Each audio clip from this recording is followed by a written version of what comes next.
Bonjour. Moi, je m'appelle Livia, je suis brésilienne avec des origines japonaises et j'ai 33 ans. J'habite à Marseille depuis 2017 avec mon mari marseillais et mon petit bébé d'1 an et demi.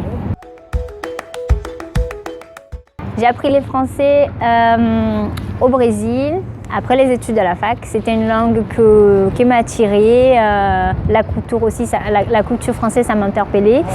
Et du coup, j'ai décidé d'apprendre la langue juste après, à la fin de mes études à la fac. Et j'ai décidé de partir en France en fin des études pour approfondir ma connaissance dans la langue française. Oui, tout à fait, je l'ai eu à Marseille.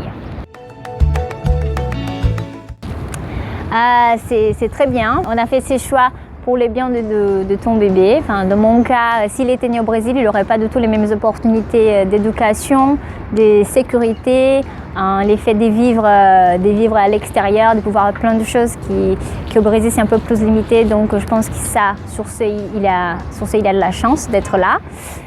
Par contre, le côté négatif, c'est bien sûr le côté d'être loin de ta famille, de tes proches, de tes meilleurs amis d'enfance. Et ne pas pouvoir partager ça avec eux, la vie quotidienne, c'est très difficile.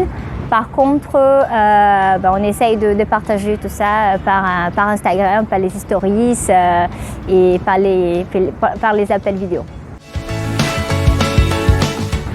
Oui, tout à fait, c'est très important.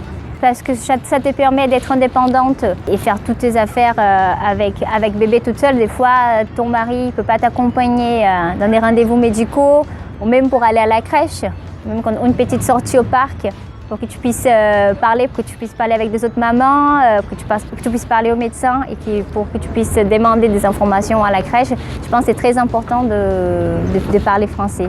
C'est très bien pour pouvoir être indépendante et pouvoir combler ces vides qui t'a de ne pas avoir ta famille et tes amis à côté, de pouvoir partager ça avec tes nouveaux amis que tu fais ici sur place dans un autre pays. Je pense que c'est très important pour que tu puisses t'intégrer et partager ça avec des autres personnes qui sont du pays, qui sont des locaux dans la ville où tu habites maintenant. Quand on n'habite pas chez nous, déjà on a le mal pays, donc c'est très difficile des fois de s'ouvrir, d'être soi-même dans une autre langue. Des fois on essaye de se comporter autrement. Par contre, je pense qu'avec le temps, en n'ayant pas peur de se tromper avec les mots, de ne pas s'exprimer correctement, on se sent plus à l'aise, on peut s'exprimer et on peut parler avec des autres personnes, des inconnus qui vont même nous aider, qui vont nous apprendre, vont nous aider à avoir moins peur de parler la langue étrangère. Tout à fait, oui.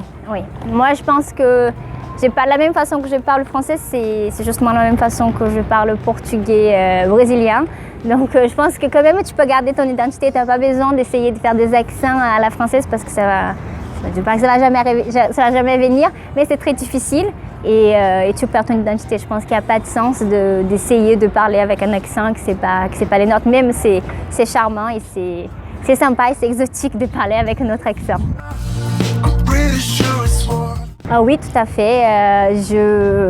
Je vous conseille fortement à parler français et à garder aussi la langue maternelle de la maman ou du papa. Je pense que c'est une vie quotidienne très riche pour les bébés d'entendre deux langues. En grandissant dans un autre pays et en ayant contact avec ces deux cultures, il aura déjà une ouverture d'esprit différente. Et je pense un autre égard par rapport au monde. Et aussi pour les parents, c'est très bien d'apprendre le français, soit pour le papa, soit pour la maman, pour qu'ils puissent être plus débrouillards, indépendants, pouvoir construire sa vie, pouvoir apprendre des choses aux bébés dans les pays où ils vivent maintenant. Donc pour que les bébés soient épanouis, pour que l'enfant grandisse bien, il faut que le parent aussi soit bien. Donc je pense tout à fait que c'est très important de parler la langue pour être épanoui, passer tout ça à votre enfant. Au revoir.